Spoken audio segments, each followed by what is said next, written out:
YUNKJunk!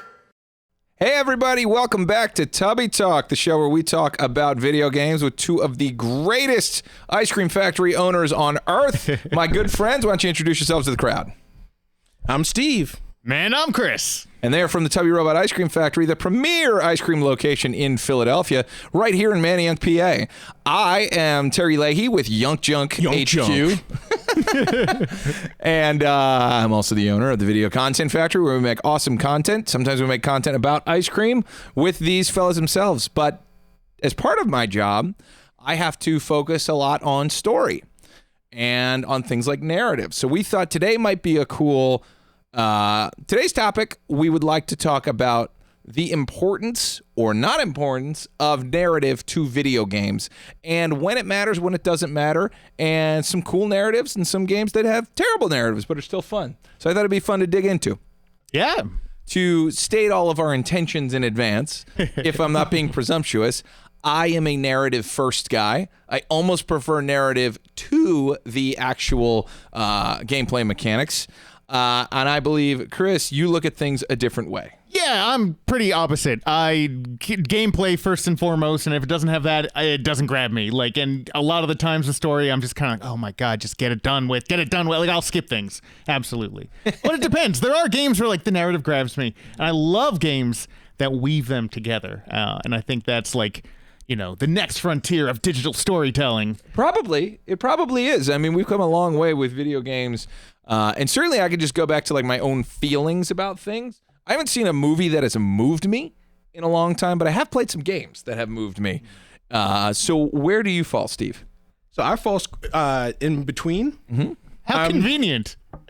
Just, I didn't think about that. But almost like we planned it. And almost three viewpoints. But yeah, no, I love that when narrative is seamlessly integrated into games. Mm-hmm. Though I do err more on the side of Terry's point of view, where a game with subpar integration but a great narrative, I will stick with to see how the narrative unfolds, even if I don't love the gameplay.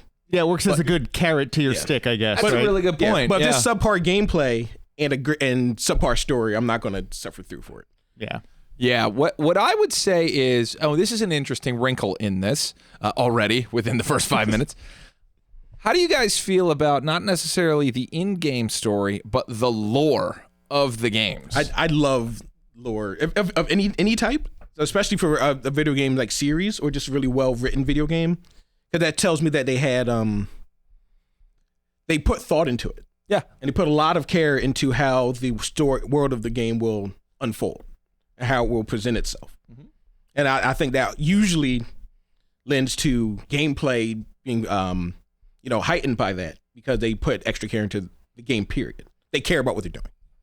Yeah, and I think I think lore can be very interesting. Mm-hmm. I like world building in general, and world building has story elements baked into it inherently, right? This landmass is like this because this happened and blah, blah, blah. I feel like in video games, though, especially long-running ones, they come into it backwards. They make this great game, and people love it, and they're like, well, how does this one connect to the next one? They're like, we'll make, we talked about Zelda in the past. Sure. They're making all that up. The games don't connect at all. Until recently, they're just kind of like, well, maybe there's a through line, and there's all these through lines. But those are legends, though. Yes, it's true. So they give themselves lots of wiggle room. Yeah, they're just this is not gospel, right? It's a legend. But I also see what you mean, because some games are I'm going to build out flesh out a world that you want to live and you want to spend time in, and then the details are secondary. Yeah, if they even bring them up. Because storytelling is not world building. Those are two different muscles, I guess. Yeah, I agree. You can world build without telling a story. You can tell a story without any kind of allusions to the greater universe. And I think for me, lore, it's kind of, there weren't always stories in games, or at least they weren't well crafted, but the lore of them, I would argue, was in the instruction manual originally, which is the thing you read on your way home from the game store when your parents, took you to get a game. So I was invested in the lore before I even got to the game, which is really interesting. And that just hit me. Yeah, it was instruction manual that informed lore. You read the Mario Brothers manual on the way back from the store, you find out there's a Mushroom Kingdom. Yep. There's Koopas. There's a King Koopa. Mm-hmm. And you're a plumber trying to I don't even know if is he named as a plumber in the instruction booklet? I don't think he is in the instruction booklet. He's just Mario. Alex, give me the original Mario Brothers Instruction manual. Yeah, I don't remember that, but I do specifically remember the Super Mario RPG. You knew it was coming up. Yeah. The Super Mario RPG instruction book said was written from Luigi's perspective, who's not in the game. So Luigi's in that manual. We're not showing it now, but Luigi's in that manual saying, "Hey, I'm sitting this one out, but I wanted to introduce you to the world." Question of where was Luigi? Yeah. Yep, he was in the manual. And since he wasn't in the game, I didn't care to play it until way after. This is all jumping right into the game mechanics. Yeah. Okay. So this is interesting because this is what it was like back in the day. Here, Alex, keep scrolling. I want to see where the story comes in. Might even just be the little blurbs for the descriptions. Yeah, I think it was just like the blurbs. Whoa! Go back to the top. Because there is a story, object of the game. There we go. Oh, there it is. There's the story. Oh, look at that. The object of the game / game description is story. Yes. This is a high precision game, by the way. There is a precaution down there at the bottom left, which is pretty interesting. Yeah. Oh, yeah. So the mushroom people were turned into stones, bricks, and even field horsehair plants. What? Those are the little plants with the eyes on them. That's why they have eyes. Oh my God. What is it called? A field horsehair plant. That has to be a direct Japanese translation. The mushroom whatever kingdom the fell called. into ruin. Well, let's be honest. That's why a lot of the lore you kind of had to fill in the blanks, and there was so much like conversation about what story was right because nothing was ever translated properly until probably the 90s is when we started getting better translations. But you are Mario. Yeah, it's it up says to nothing. you. It just says Mario's the hero of the story. Maybe. Hears about the mushroom people's plight and sets out on a quest to free the mushroom princess. They don't say where he is or who he is. He just hears about it. He's like, hey, I'm going to go maybe be a hero. Why is it maybe? Well, it's maybe because you are controlling the story. Ooh, you might not be I'm able part to. of the lore. Yes. Me. That is interesting. That's a whole new wrinkle I hadn't remembered, apparently. I don't even know if I read that part of the manual. I read the rest of it religiously. It's interesting because they never really pull that back in that the Mushroom Kingdom people were turned into bricks and stones. Like, no one ever ran with that. Which means You're smashing them apart. you're destroying, you're killing all of these poor mushroom people. But some of them are giving you fire flowers and magic mushrooms and ability stars. This is fascinating to me. I mean, I could do an entire podcast on just this object of the game because right in there, I didn't realize the reason you save Princess Toadstool is because she's the only person with the magic to return them to their normal selves. So she's magical. We've never really seen her be magical ever since. Weirdly, like coming out of a painting. Yeah. Mario 64 and whatnot. Oh my God. Yeah, that's very different. And, you know, this is kind of similar in a lot of ways to Sonic the Hedgehog's story. Because the first Sonic the Hedgehog was, hey, Dr. Robotnik is turning all the animals into robots. He's putting them into robots. Putting them into? I thought it was turning No, them. he's building them into the robots. Okay. That's why when you just treat the robots, the animal flitters away. Okay. So it's not a transformation. Here, Alex, it's give me just- the manual for It's like Sonic. they're powering it or something, I think. Yeah. And then No, the this- ones in the pod to end are the unused animals that he's got in reserve. See, that is a fascinating, like, they were just like, I guess we got to throw some story in. Why are there bricks? Exactly. Like they're just give me any whichever. If there's a Genesis one, give me that. Mega Drive is the same as Genesis. Oh, that was a US. Mega bit Drive knockoff. US. Yeah, give me that of Mega Drive US right up. Like that would have been after the original one. Yeah. Yeah. Sorry guys, we're trying to get into a manual. There's file usage down there. You see that? There we go. Hey. Yeah. Starting. Crush, Okay. Crush Dr. Robotnik. So again, we'll scroll up a little bit. Okay, so this one, interestingly enough, starts with how to turn on the system. Yes. Yeah, this was not The other one just gave you a seal of approval and a story. Yeah, and this was not a packing title. Mario was. Right. So It's funny this that- later became a pack-in title because Yeah. there was all those not for resale. Yeah, but it wasn't originally. I remember because I remember when it came out, and I was so excited to play So it. Steve is saying, if anything, the Mario one should have Yeah, started that like should tell this. you how to turn on an NES. Yeah. Again, this is very interesting. So, you're going past it. Right there, there's a story. Crush Dr. Robotnik. Turning them into evil robots in this It is text. turning them in. It's weird though because when you in the first game you destroy them up, unless I'm misremembering, the animals pop out. They may. Yeah. But to be fair, I mean, this is the 90s, right? Yeah. You know, so this is the difference in 1985 to the 90s. Although even still, it's telling us we have to kill this guy. Here's how we control it, and that we have super stunts. It's Sonic, the real cool hedgehog with the spiked haircut and power sneakers that give him super speed. This is saying that the sneakers are what give him super speed. That is... And you gotta dodge crazed robots. All right, so we got deep into lore already. Yeah, and sorry. No, but this is great. Like, This is much more interesting.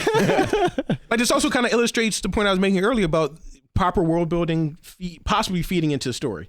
They were building the backgrounds for Super Mario Brothers. And at some point, Miyamoto-san, I'm sorry, or somebody was like, why is this? Yeah. Because only one tough dude can put an end to the demented scientist fiendish scheme, bro. Yeah, and like this one, like there's a lush world. There's also a couple mechanical stages. There's a couple like urban stages. So this world is populated with different biomes. They need to give a reason why Sonic and Dr. Robotnik are battling throughout these zones. I feel like they didn't give a good reason though. Like to crush Dr. Robotnik to save the animals makes sense if it's all a woodland area. Why were the animals in Starlight Hill Zone in like a casino? Well, maybe he took them from there. And Sonic had to track them down. Yeah, he had to track them down like in the urban gritty casino land. Yeah. Well, I also think very clearly they're building the game first and then retrofitting a narrative to it in the manual. Yeah. But they're doing it at least with, honestly, they're doing it with master plans of it becoming a cartoon series. Well, Mario and this did. But that's probably just the name of the game. Is for this one, they knew they wanted a rad dude who was anti-Sonic, who was an animal. I think he started as a cat. And then they wanted to differentiate it further. But then they backward wrote it into. So this is kind of like these are probably, in my opinion, probably the best games for you, of the ones that were clearly gameplay first. Yeah. But you would expect the story to come last in the manual. Right.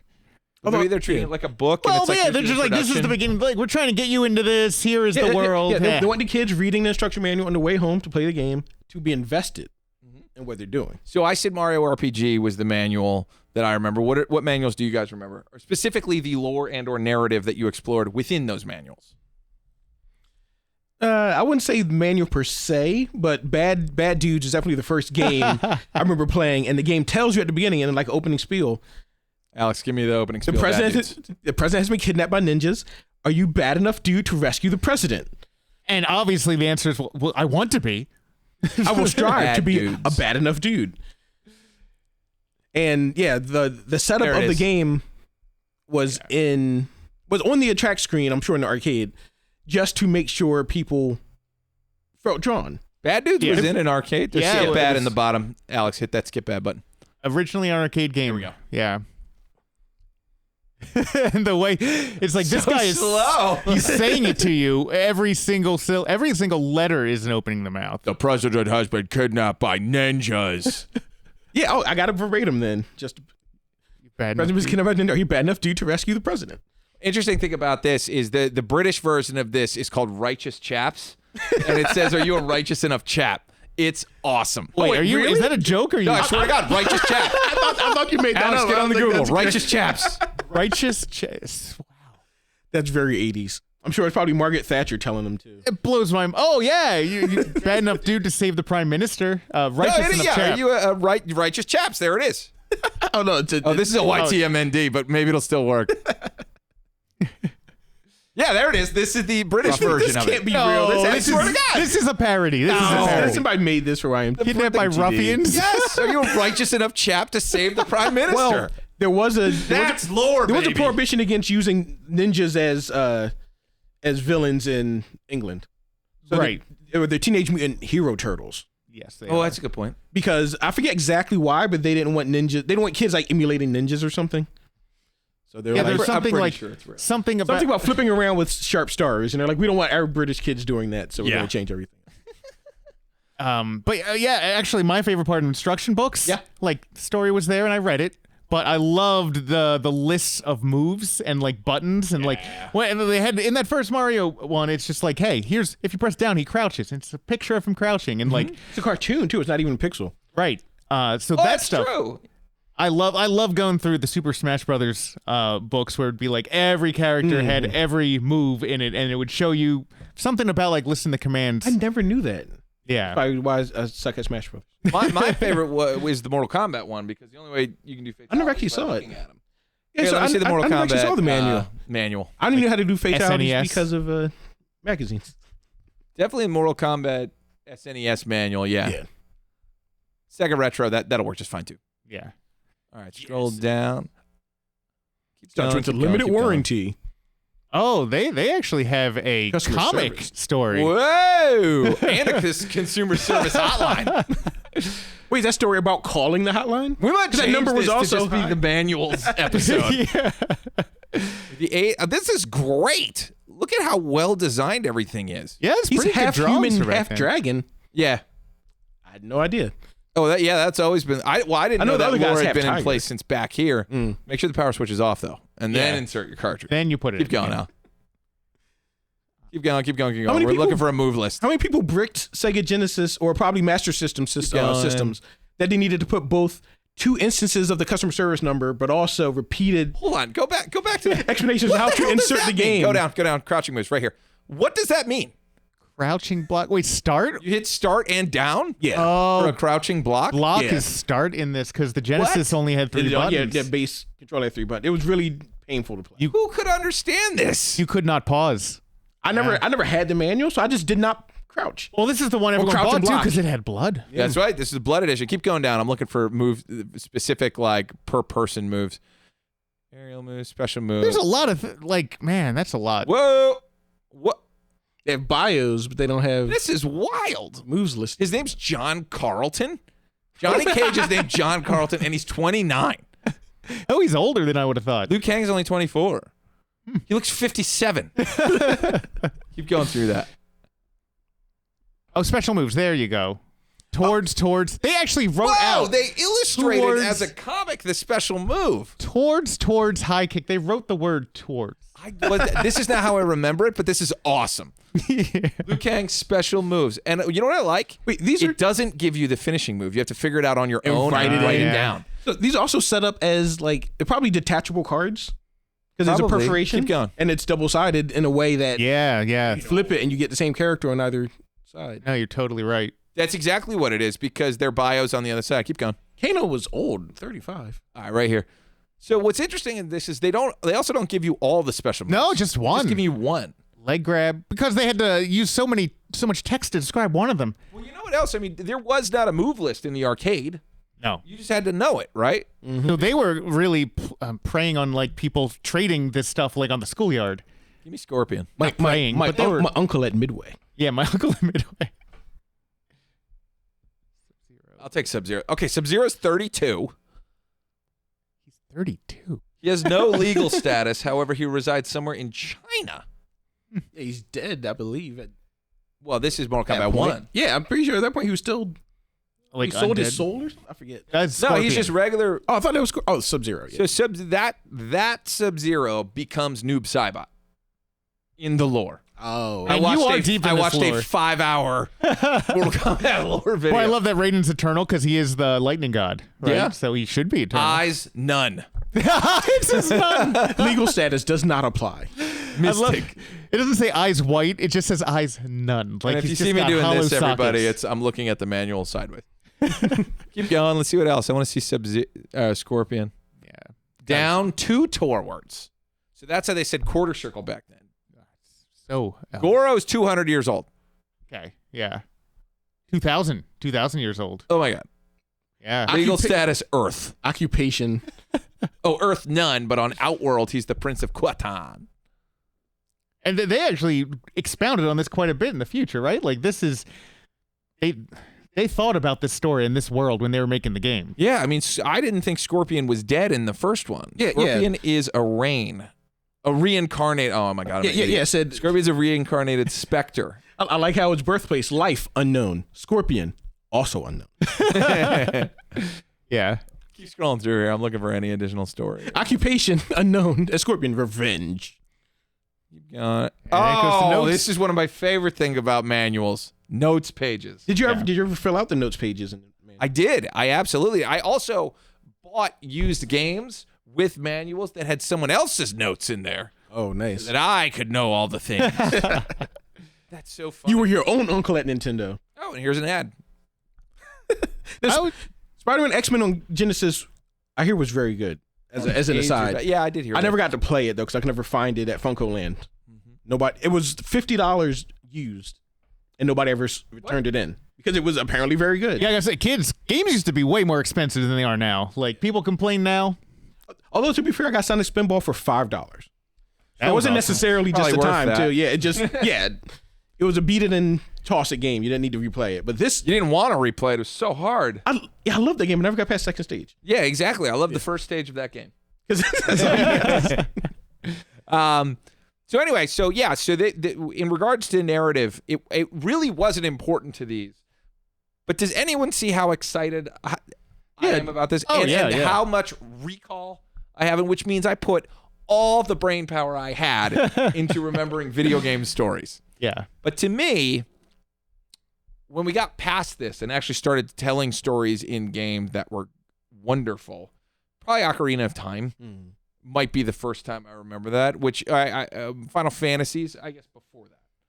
I jumped in Final Fantasy at Final Fantasy 7 like most people in my demographic, but certainly people who were there for Dragon Quest, like that was story first, right? Well, it was story during, I guess. Yeah, like they were. It's hard to say what the drive was. Like, it really was mostly a game about fighting monsters and grinding through and getting better equipment. And there's a story for. I mean, it's a role-playing game. It was. Oh, that's true. Yeah. The story was the road on which you drove the car of gameplay. Yes, but you could make the argument that they are very tightly combined. Yeah. Yeah, I Just think like a car on a highway, you can't drive a car on the road without the car touching the road. It always must be in contact at least 4 points. exactly. Mega Man's the other one. I'm looking behind you and looking at Proto Man, and I'm like, that was a story they definitely built after the fact, but it's a good story. Yeah. I didn't understand. It starts with everyone becoming extinct. It starts with all the humans dying somehow. Right. Or most of them. Wait, no, that's Mega Man X. Well, Mega Man X, they're already all dead. No. The robots kill the people in Mega Man 1? Maybe not. No. Mega Man X, before Mega Man X, the Mavericks that were based off of Mega Man, or Mega Man X actually, killed a bunch of humans. Great. And then they awakened X to help stop them from killing more humans. Yeah, I mean... There were some humans in Mega Man's world, but Dr. Light was there. I'm an idiot. Yeah, Dr. Light built them, and he built Rock and Roll as cleaning robots, and then repurposed Rock into a fighting robot. Although a lot of the Mega Man lore Super fighting robot. Mega Man. I was gonna say I get mixed up because I don't know how much I'm pulling from the cartoon, how much came from game manuals and stuff. Do you guys know, like, what, back in the day, I mean, none of these companies were huge back in the day when these initial characters came out, but do you still think they were all gunning for cartoon? Well, Sonic was definitely an attempt at a mascot for a second. Yeah. Because Alex Kidd was one of their earliest games, if not like the first like Pac-Man game. Yeah, he was a bad mascot, especially compared to Mario. Show me Alex Kidd, Alex. We have our own Alex Kidd.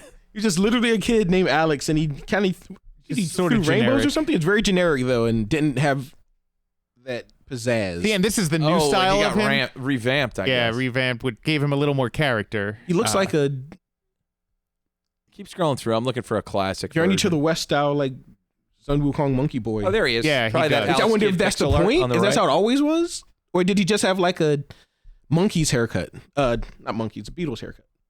It's a good question. Does Well, look like you a see, monkey. like He looks like a monkey in that one. But if you official art, like right above that, Sega Ages Alex Kidd in Miracle World, like Right that's there. Click that one. that's official art from the original release. I think he's He's a monkey. I think he's just got big ears. He looks like a monkey dressed as an alien. Does he have a tail? I mean, it's Alex Kidd in Miracle World. Yeah, He doesn't have a tail. He is punching something that has two eye stalks. it looks like Oh, yeah. It looks like in later Toe games. Jam. Yeah, it does look like Toe Jam.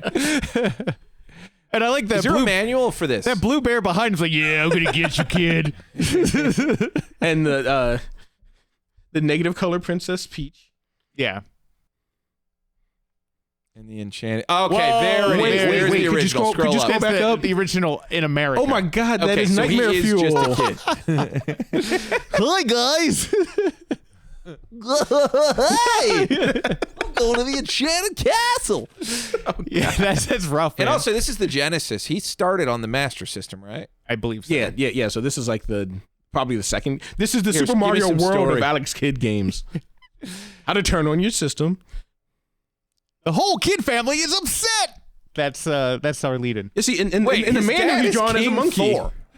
King Thor. That's great. Huh. Yeah, see, he has a monkeyish look there with the pointed ears and like the hair that wraps around. So it might be a disconnect like the Mega Man box art, Yeah. where it was a man in a yellow and blue suit. Yeah, I mean that's just legendary. Keep scrolling down. Let me see some more of this manual. This totally became a manual. He's got a motorcycle. He can swim because Mario could swim, so he wants to swim now. Have you played Alex Kidd? I've never played. I don't know why I didn't play the revamp because. So I guess in the revamp version of the game, you can play it with modern graphics or classic graphics. Oh, okay. Which I always thought was really interesting. This at a moment's note, you go in the start menu and you can change it on the fly. Yeah. Which is just crazy. Oh, item selection. Interesting. I'll have to play this. Yeah. What the hell is Jenkinland? Well, on Paper like Rock Jenkinville? Island. Yeah.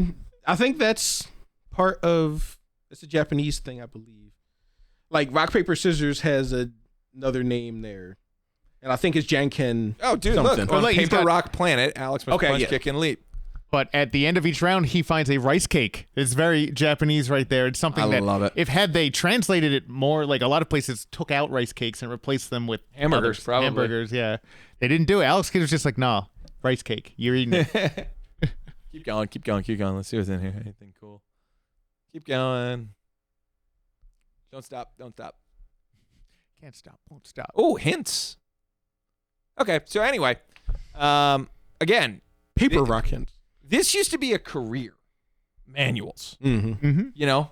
A friend of mine, he doesn't do video game manuals, but he does Technical manuals, right? technical manuals and like descriptive writing Mm-hmm. is what his specialty is. When he writes like manuals for like a big company to teach people how to do things at the company. I have a feeling like this is a different department than the people who are developing the game. I would think. They give this to an intern or there's always story directors even back in the 8-bit game days. They were listed in the credits. Think about it. I mean, These games- what engineers do you know that are amazing storytellers? And what amazing storytellers do you know that are incredible engineers? Miyamoto-san. Well, there you go. Okay, other than him. All right, you know what? There were a bunch of them, but Yeah, but let's call them like, for us, they call them line producers in video production. It's like, I come in, I do the thing that I know how to do. I don't care about the story, and I don't know the technology. I just know that has to go there, and that go there, and this person here, and done. You know, so I mean, there's got to be that in games as well. yeah. You know? I feel like I don't know if we talked about Super Meat Boy in the past, but Yeah, Super Meat love Boy has a story, but it's kind of a flimsy premise, but they have fun with it. It's almost like a parody of video game stories. It's like, hey, there's Meat Boy. He's a boy without skin. Yeah. He's in love with Bandage Girl. Bandage Girl got kidnapped by Dr. Fetus. You got to go get her back. And there's cutscenes in between every level that like have more like little misadventures between these three characters. Yeah, like the Miss Pac-Man or Pac-Man style vignettes even, right? Like they're like Yeah. bare bones. Yeah. But But actually, this is kind of interesting because Alex just Googled Super Meat Boy manual. This is actually was created post-manual world. yeah, so it came out originally digital only. Yeah, digital only. So just give me Super Meat Boy story, and then just hit images, and we'll look at those. But yeah, it seemed like they were putting it in. They were just like, you know what? It needs a story, but this is like a funny premise to hang jokes on, mostly. Yeah, and I love this game. I think you actually referred me to this game for the first time. Incredibly hard, but if you just play it to beat it, it's also one of the most fun games ever. Not 200%, not to completion. That's insane. Did this ever get its sequel? Sort of. So there is another game out called Super Meat Boy Forever that is Endless Runner, but the gameplay is a little bit different. Forever. Yeah. But it's also algorithmically generated to some degree. I've heard it's fun, but I haven't played it. Wow. I wonder, do you think algorithms are the death of stories in games? Well, they could be. And it's a really interesting way to ask that, too, because Yeah. Ed McMillan, who is one of the creators of Super Meat Boy, went on to create The Binding of Isaac, Yes. which is a algorithmically generated roguelike, but the narrative and world building that is actually really strong. Wait, I didn't know Binding of Isaac was algorithmic. Is that what Yeah. So it generates its own level? It does. Yeah, and you can But input relies on a or already completed story? well, yeah. Like the story's technically separate from the stages. Well, sort of, but every time you beat it, you get a little bit more, and you unlock characters who have other aspects of the main character Isaac, and there's huge wikis people have written about like trying to put all the patches together, because like really like the long and short of it is it about a kid who is abused by his mother and is locked in a basement, and that's the story. But there's, I believe it has biblical tie-ins. A lot of biblical tie-ins. Yeah, yes. yeah. At least as far as I got in the story, it's implied that she like bound him. like Alex binding of Isaac. Since I got it, says she would discipline him with the Bible physically. Yes. Which is why it was one of the strongest weapons in the game. Yeah. Because it was what physically hurt him the most. Oh Jesus! It's very just a dark. Little boy though. crying. Yeah. Yep. His tears are the main weapon. Tears are the weapon. You shoot the tears in they're the 4 cardinal directions. Yeah. Well, I mean, But like the gameplay is must have designed. a ton of story. It does. Yeah, like the gameplay is designed like the original Legend of Zelda, like the dungeons. Okay. Specifically, we go into a cave. You go east, west, north, south, and try to get to the boss. Here, hit that. It says afterbirth. Take your mouse left. Right there. Click that one. And All right, cool. Yeah, so like there's just so many things, mechanics and stuff they throw at you, and all these things have, like Chris was saying, pieces of lore that you can find in the game that people just went wild with, fan fiction style.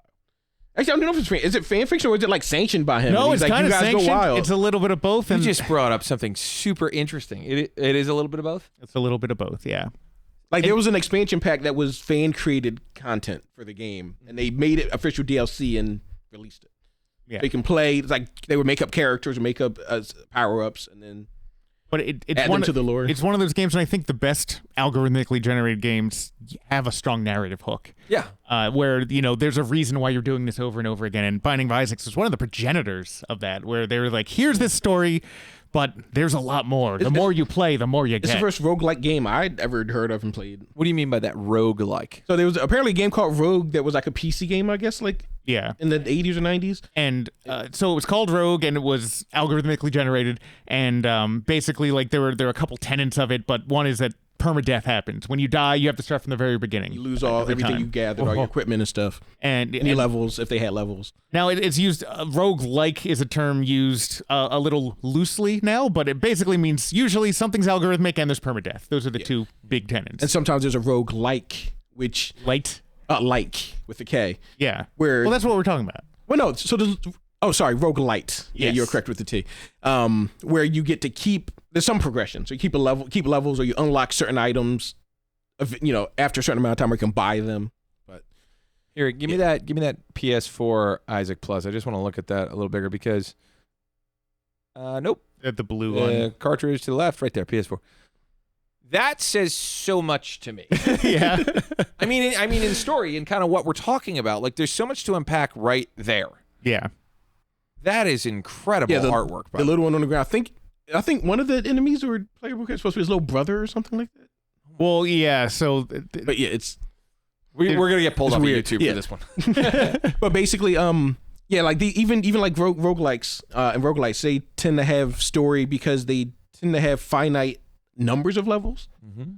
So like you'll play and do be like 10 stages or 50 stages or 100 stages, so they can intersperse story because you're still going to play that number of stages. So every 10 stages, here's a cutscene and stuff like that.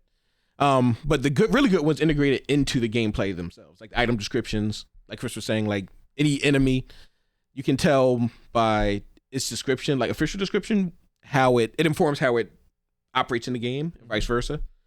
now, one game that I would say my favorite intertwining of the two, I think it's one of the most perfect games ever made.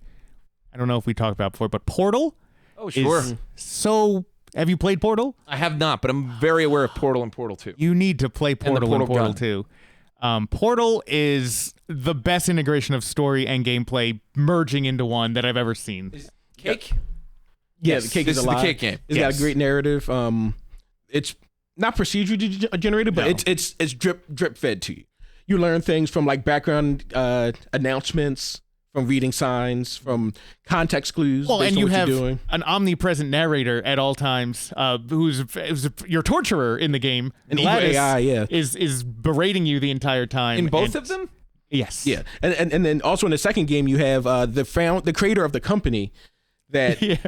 that made the portal Gladys. gun, and made GLaDOS and has you basically locked up in the basement again. He's one of the best video game characters ever. Yeah. Cave Johnson. And he's voiced by J.K. Simmons. Let me see him. Cave Johnson. And Cave Johnson, and he's a CEO. Yeah, Yeah. he's a CEO. And he just He's kind of they're playing like audio logs from when he was alive. I believe it's how it's portrayed. Oh, weird. So like you're playing through like the first game is like you're trying to break out of like the facility that you wake up in, and then it turns out you were on the moon, right?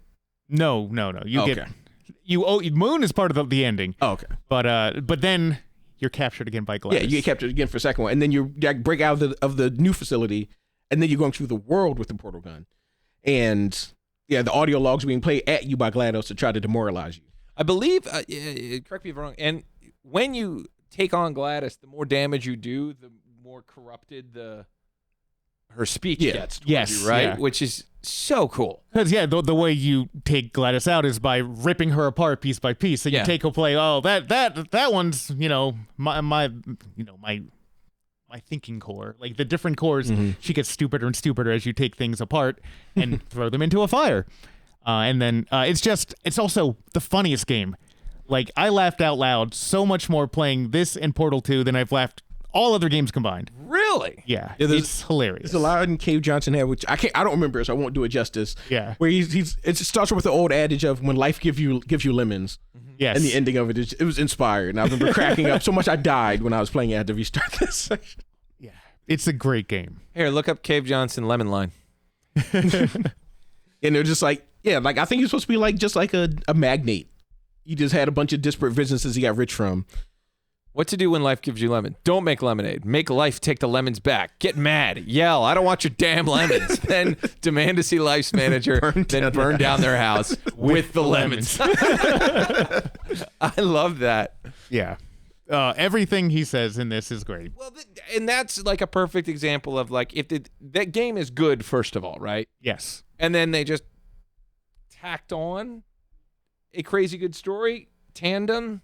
Well, there's more than that because programming the side. environment and the levels are the story as well. It's one of those games with fantastic environmental storytelling because the second one particularly, so you start, you're in Aperture Science, everything's white, and it's this like kind of artsy looking futuristic world, sterile world.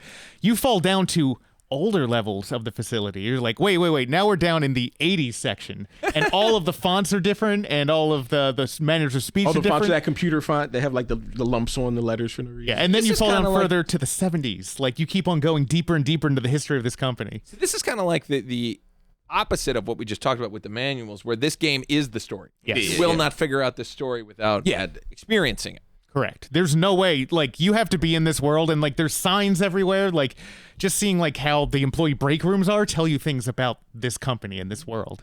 And I do believe this was like an extremely high-rated game. Everyone loves these games. Yes. Unanimous. I don't there know a anyone who Portal 3? doesn't like them. There is not. Valve can't count to 3. There's also no reason for them to continue it because, like I agree with Chris, that was a perfect marriage of narrative and gameplay that they could possibly come up with. The only other thing I would even want to see is the rise of GLaDOS, maybe. Yeah, like a prequel. Like, you start as her as like a tiny, like, self-learning AI core. Here, show me GLaDOS. And then she has to, like, amass all this power, but it also corrupts her. Or something. I don't know, but it'd be interesting. But, yeah, like, her form is like a cluster of... Yeah, so this is how she's usually presented. Change, yeah. She transforms a couple times throughout, especially the second one, though. Very much like an interesting AI type. Yeah. Wow. And she speaks in this wonderful robotic voice. Yeah, very much based on the 2001 HAL. Yeah. Very cool. But also dripping with condescension. Yeah, she's condescending and Well, psychotic. Also, did this come out before Wall-E or after Wall-E? Good question. It's similar in that the enemy is a female voice. In that case, it was Sigourney Weaver, of like a mechanical creature. Oh, Alex is looking it up for us. Wall-E's Thanks, buddy. later, I believe. Wall-E ripped off Portal. Yeah. It's Whoa, 2007, by yep. a year. So not too much time difference. Yeah, they couldn't have been. Well, no, that was when it... Yeah, because that's right. They put out the Team Fortress 2, and it came with Portal as a bonus game and lumped in. Wow. So I know time is at like a luxury for you, but like they just released a great port of these games on Switch. And we need you to play these games. All right, let me get through Tears of the Kingdom. Yeah. So I'll see you in 2 years. See you in 2 years. Buddy, I'll absolutely I'll do say, this. say break off half an hour of your Tears of the Kingdom time if you have even that much. It's a And great play some Portal as a palate cleanser. Yeah, palate cleanser. I'll do that, and maybe we'll even stream it. Maybe it'll be our. That would be our- great. What are those even called? Live plays, Let's plays. Let's plays. Jeez Louise, that's a video game podcast. Let's play. Yeah, the second one has co-op, right? Yeah, it's got a whole co-op campaign. That's It's a separate mode, right? Separate story and everything. Yeah. So another thing I want to talk about, because you hit on it briefly, is a lot of lore. The fun lore that I remember was fan created lore. This is a very dark side when it comes to Sonic the Hedgehog, but Don't look it up. A lot of fanfic is a really interesting part of a game's narrative and lore, and it particularly came up when there was no supporting lore, really. They filled the vacuum, right? They filled the vacuum, which I think was really interesting back when you were just like reading someone's thing on the internet that they wrote about it, and it was all like text-based. It's like, well, this is why, the Yoshis are green, and it's like, honestly, I buy that.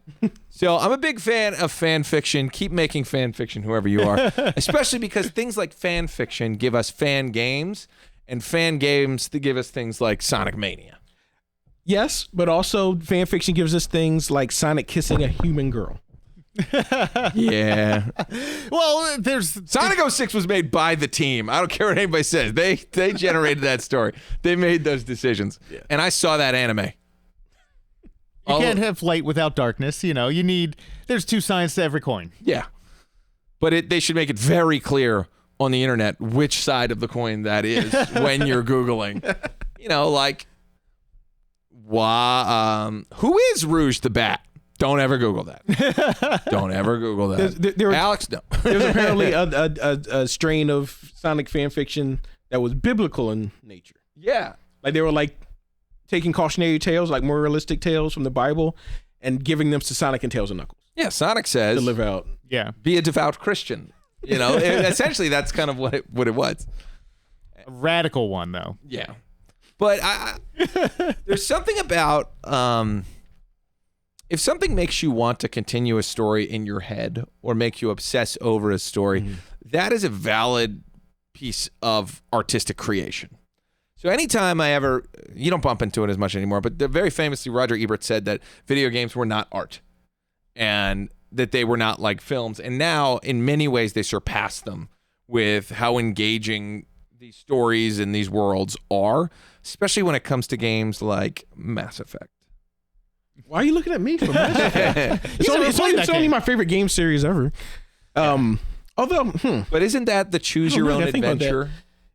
Yeah, it's what I was just talking about that this weekend with some people about Baldur's Gate 3, which just came out, which is an extension of actually the games that put the BioWare, the studio behind Mass Effect, on the map. Yeah. They made two D&D, two Dungeons & Dragons game, Baldur's Gate 1 and 2, back in like 98, 99 for PC. No, that was the same Yes, team. yeah, so that was their first game, and then they made the Star Wars Knights of the Old Republic game, and then they made Great Mass game. Effect. So those games all have a pedigree of choices mattering. Yeah. In what you do as you play. And also reams and reams of lore. Yes. There's lore books. When I played the first Mass Effect, I literally read every lore entry that popped up in the codex. Wow. So it took me about 80 hours to finish it. 20 of those were reading the backgrounds of the alien, but it was all fully fleshed out, and they took a lot of care and effort to write them. And I was like, I should read these things. Well, that's what removes me from a lot of games. Like, there's no way I am ever going to play Skyrim. It is impossible. Yeah, Skyrim, I did not read most of the books because, I didn't care about the world as much. It didn't make me want to feel about it as much, and I hadn't played any previous Elder Scrolls game. Well, that's interesting. Do you think that's like a less is more type thing, or like a I think don't kill me with lore, let me find it myself? What do you think? I think it was just because in Skyrim in particular, there were some books that either gave you spells or power-ups or were otherwise crucial to gameplay. 99% were not. 99% were not? Yeah, 99% were just fluff. Yeah. Well, not just fluff. They were world building. But I don't necessarily want to pick up every book I find in case it gives me, a cool mace that drains life when I hit people with it. I found something like that early on in Skyrim, and I was like, there must be something else like this. And every other book was just a book. That reminds me of Resident Evil, where you were looking for some clues, but you also found everything you needed to know about the girl who drowned her parents in the well and then tries to kill you later, named Lisa. Yeah, like it's just backstory in case you run into Lisa. so like games like Mass Effect and like Baldur's Gate, they were often called CRPGs or computer RPGs. And they have a lot of lore or like world building tidbits that are built in games like that. You find a book about somebody who died, 5 years ago, and then you might run into their killer later. If you found the book, it gives you an extra layer of context. If you never found the book, it's this bad guy's trying to kill me. He's a bad guy. It's a video game. I shoot him. But if you have the context, you might be like, oh wait, he was wrongly accused. I have a dialogue option that's like, I think you were wrongly accused. I'll help you out, instead of that's cool. Hey, time to die. Blam blam blam. And either way is a valid way to play, right? That's awesome. Yeah, like one of my favorite more hidden like piece of lore like tying into gameplay in Mass Effect was throughout the series there was this guy called Conrad Werner. And he was like this young like space marine, and he just really wanted to be like your main character, who was like a space hero. Like everybody knew who your character is, and he's really wanted to be like him. And in the first game, you can be like, "Hey, come with me, and I'll teach you," and he immediately dies, or something like that. Or you can be like, "No, stay away, kid. Like live your own life." And he comes back in the second game, and he's like, "Hey, look at me. I'm joining in on the resistance." And he's like, "Hey, I told you, leave it be," and he goes away. Or he comes with you and dies off screen in like a lore piece, like, oh, he died on this planet. And the way I played, I kept telling him to back off and come back later. In the third game, I'm pretty sure he saved me from like an ambush. So you like killing somebody. You wouldn't have known any of that. It doesn't carry over. The saves carried over throughout all the games. So that was one of the big thing. That was one of the big things. Like the big innovation. Yeah, they carry over. Holy moly! Yeah. So if in the first game I was just like he died, he wouldn't have shown up in the second or third game at all, because in my playthrough he would have been dead. Right.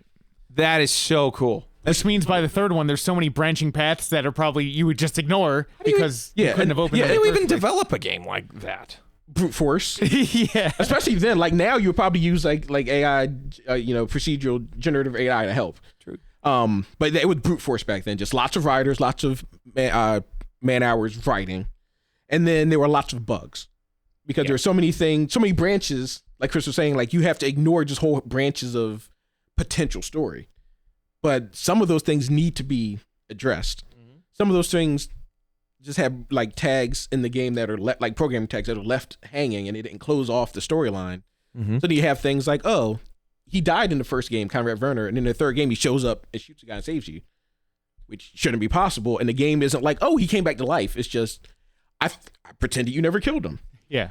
And then so like those games are often a bit janky in that way, but I love that jankiness because they tried. Yeah. They tried to make this overarching branching story. Like, you're not going to be able to stick that landing. It's way too much. Yeah. It's more than they were capable of doing, and more that video games at the time may have allowed them to be able to track at one time. The jank is a sign of the ambition that they were like, hey, we're trying this, and like it might not all fit together, but man, we're gonna try hard. They flew too close to the sun. Say that again. The jank was the. I forget what I said. What did he just say? The jank is related to the size of the ambition. That's a beautiful statement. Yeah. And it's like my company motto.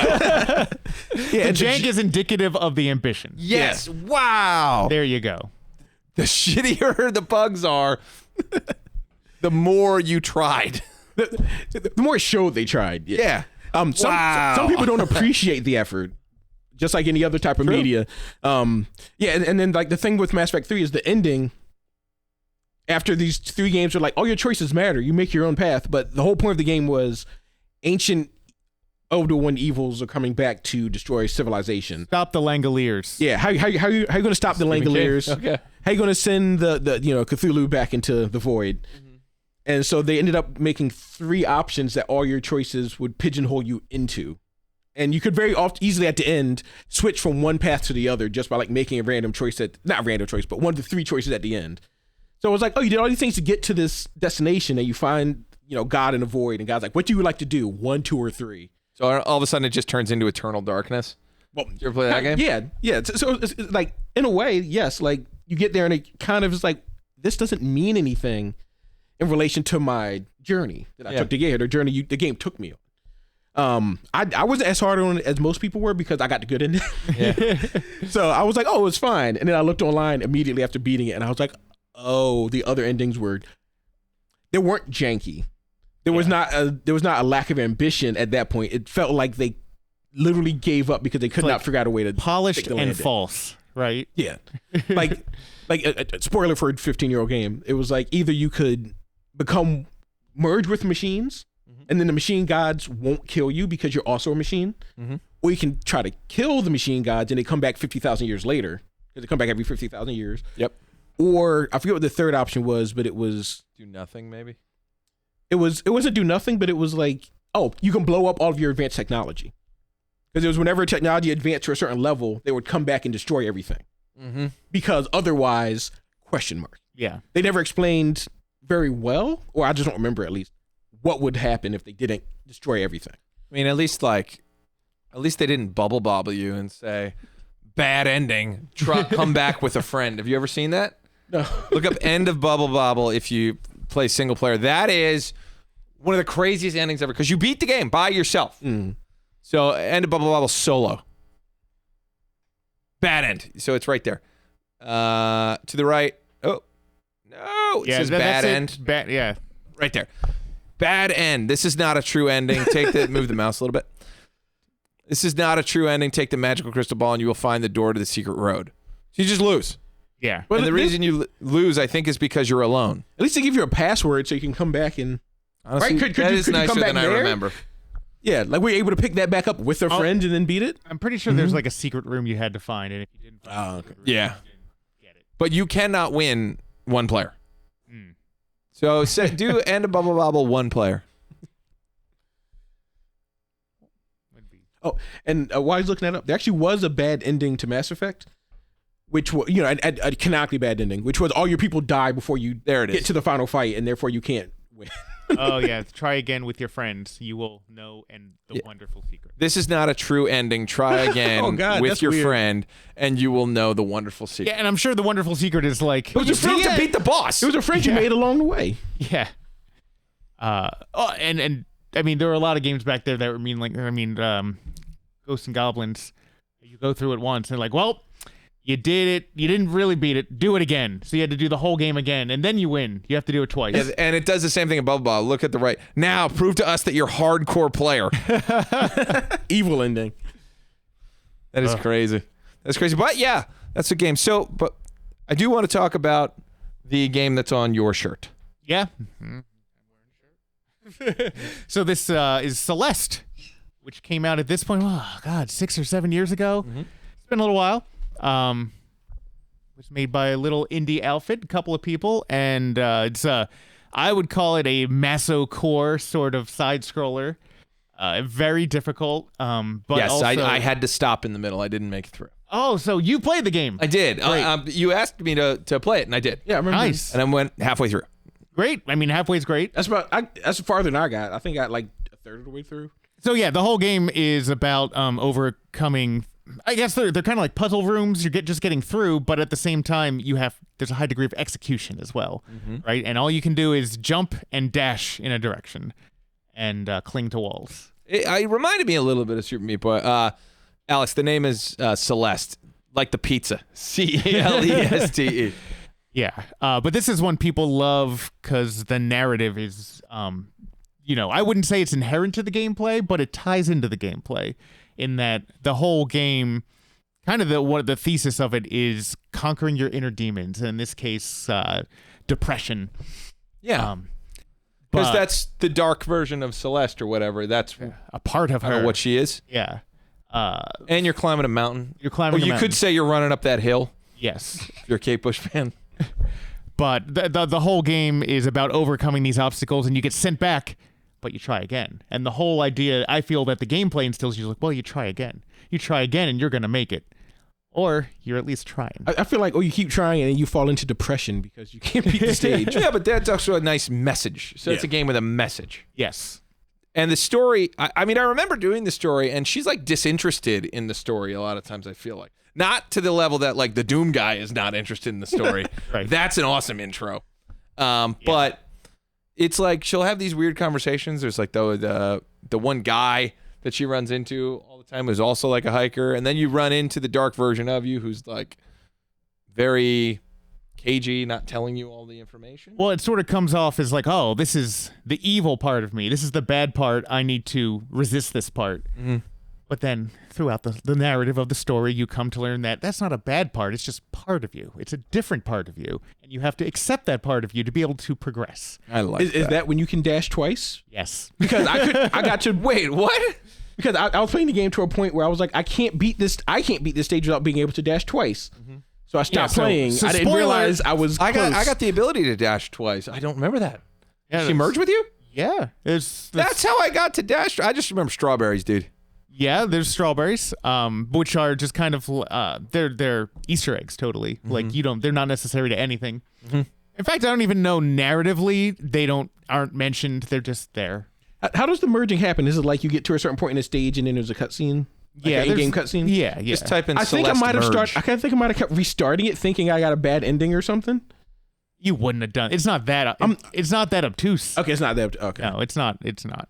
I feel like I was running away from the Dark Celeste, and then it's like, oh, we're gonna merge, and I was like, this is just I got to must have done something wrong. You start the game, and Madeline is your main character, and she's got red hair. But Wait, when you then who's dash, Celeste? it turns Celeste is the name of the mountain. Oh, Yeah. But when you dash, her hair turns blue until you touch the ground again. Here, hit that epilogue gaming playing the narrative. Sorry to cut you off. Cursor to the right. No, you don't want the epilogue. Go right. Down. To the right one. Just click that. Not that one. To the left. That one. Click that. That's kind of what we're talking about. There's the two sides, right? Yeah. First encounter with the fans call Madeline, but Nice. the developers refer to specifically as a part of Madeline. But yeah, you encounter her in the mirror, and there's a whole level that's based off of the mirrors. Now, you got past this part because this is much earlier than halfway through the game, I assume. yeah, I'm saying I think I got a little bit past this. And Yeah. I felt like there was like a library or something I was in. There's the Someplace with a hotel. bunch of books. A hotel. Oh, the yeah. hotel was downright annoying. Yeah, I must have just missed something, but Celeste I thought Hotel I needed a helps. power up that I did not have, and I got frustrated and I stopped. Yeah, you don't need it. The thing is, like, you can get through all the stuff in this game without double dashing. It's just, Yeah, it's hard. too hard for me at the time. Maybe I got to go back and Well, revisit. and a lot of it is, how do I get through this room with the tools I have? Yeah, that stage. Figuring it out is difficult. I distinctly remember this now. And there's like a guy in there who Mr. loves ghosts. Mr. Oshiro is a ghost. Yeah. And he was the former keeper of the hotel. And he's very concerned that you are not having a good time at the hotel. That's right. Yeah. Yeah, like I felt like you do certain things in the stage and he moves to different locations, and then I could not find him after a while. Yeah, and all the levels here are like poltergeist style. All the stuff in the hotel is slammed into like these positions. That's why it looks like books and clothes all shoved up into columns. And you touch anything and you die. Any of those red black things, yeah, you die. I wish they would. Maybe I should just do this. I should fund a company that writes all the manuals that are unwritten. And we'll send it to you. We'll send you a paper copy that you can read of the actual manual. Because if you go to a store and you buy a disc version of a game, there's no manual in there anymore, right? Like Switch games have like a sheet that has like the Nintendo like disclaimer thing on the back, and that's it. The only thing is if it's like a throwback sort of collector's thing, like it'll come with a manual, but Yeah. that's not. No, typically, if you're lucky, there's a sheet that says, here's a QR code to see a PDF. Yeah, no, I'm going to start sending people manuals. What's They not- don't even have to ask for them. I'm just going to send them manuals. There's probably a DeviantArt or something where somebody just makes manuals with all the back lore and story written in like 20 pages with Alex, notes in the look up, back. Yeah, look up modern gaming manuals. Now I'm wondering, on the Wii and the Wii U, you played Virtual Console on the Wii? Did you have the Wii? Oh, yeah, of course I have. So, if you actually look into the home menu, there's an instruction manual for every game on the Virtual Console in the Wii. That's right. And it was oftentimes pretty faithful to the original, but like they would add stuff sometimes. And that was one of the reasons why things coming out to the Virtual Console were slow, because they would make these manuals digitally and translate them to every language. There was a bunch of work put into them. Boy, I used to love those. I really, truly used to love those. Yeah, it doesn't look like... So none of these are actual. Like if we looked up, I don't even know what you would look up. Final Fantasy 7. It looks like Yeah, Final Fantasy Well, that 7 one is had old. one. Yeah, I mean, That had a whole booklet. But yeah, it'll just what's inside a modern video game? it's a good question. Because sometimes they don't even have cartridges. Oh, that Destructoid article, I'm reading that. The best video game manuals of all time. I don't know the best, but I do know that to me, story is a huge part of gaming, and I hope it continues. I want to keep seeing kids get as excited as I did about lore. You know, it meant the world to me that everyone saw the Super Mario Brothers movie and we're excited about the story behind the game and not just the game. And that the company themselves didn't even make a tie-in game.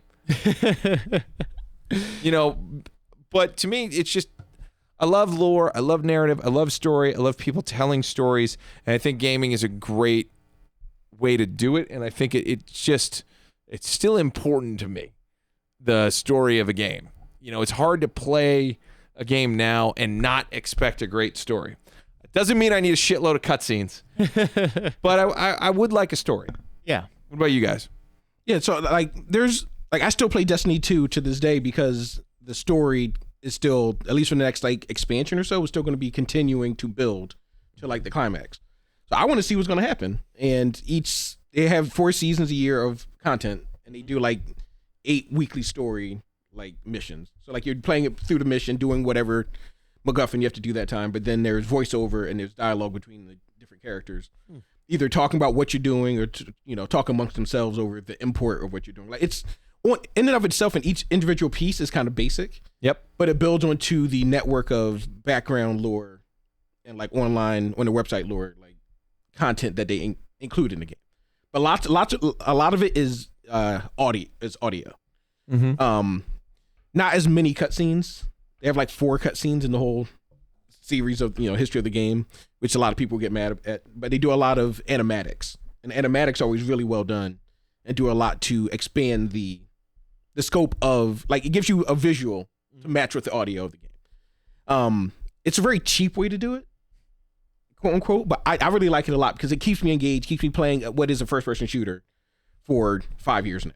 Yeah, well, and that's where a otherwise lot. I'd be like, I'll move on to the next hotness, but the next hotness doesn't have this cool story. I want to learn how it ends. Yeah. And I want to participate in playing how it ends, because when you don't play the season, that you can't play it anymore. That content goes away. Oh, So that kind of sucks that it's like, oh, you got to play it right now. In this 3-month period, you got to play it at some point or else it's gone. Goes into the Destiny vault. But you can also just look at videos online of people playing through it and you hear the same audio. Like you're not making choices. It's a narrative that you're playing along to. But I mean, that also yeah. kind of ties back to traditions of storytelling. It used to be if you weren't there to hear the story, you didn't get the story.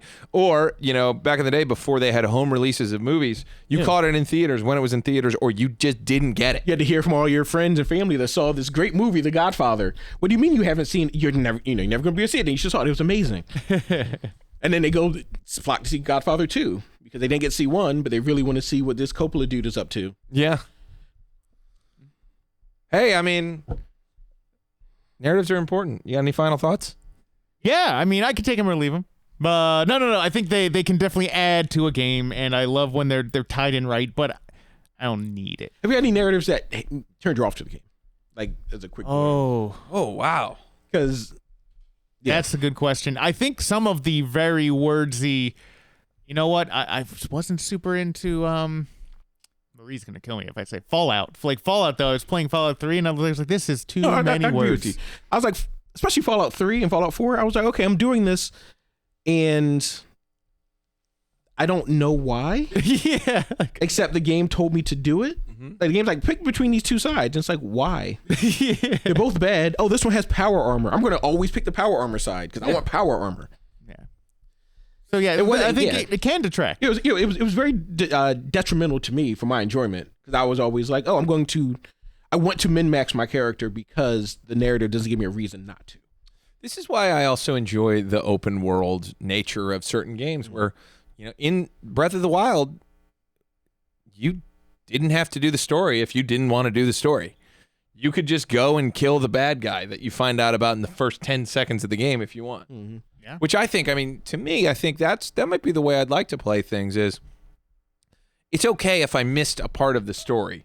I can get as much story as I want in that game and then decide I've had enough and finish. Yeah. Or I can get way too much story and never finish. Yeah. You know, it's nice to have that option again in gaming. I love having something you can dig into, but you don't need to dig into. Like, I love the optionality of it, right? And games are getting better at it. I think they're getting much better because, you know, certainly in like GameCube era and maybe just previously and right after, you were still kind of on rails for most games. Like there was no, even the open world wasn't exactly open, right? Exception being like GTA. You know, you did not even have to engage in the story of GTA, and you could still have a great time with like GTA 3. That was a huge criticism by a lot of people that weren't gamers of the game. It's just a driving over hookers and taking their money simulator. And it's like, yeah, because one person did that. Well, a lot of people did that once. But it was not the core crux of the game. But isn't life really just about stealing cars and driving over hookers? I mean, life shouldn't be, but that's what video games are for. That's right. An extension of life and giving us a story that, baby, we didn't even know we wanted, but we need. And in some cases, stories we don't want and don't need. And in some cases, stories we want. Also, BioShock 3. Yeah. Did you say also BioShock 3? Yeah, a game, the narrative detracted from my enjoyment of the game. I wanted to stop playing it because the story was so bad to me. I hated it so much. So everybody watching, let us know what your favorite stories are. Let us know what games you enjoyed and didn't care much for the story. And let me know what stories you downright hated, because we want to keep this as a conversation. This is called Tubby Talk, and it's not just talking to each other, but also talking to you.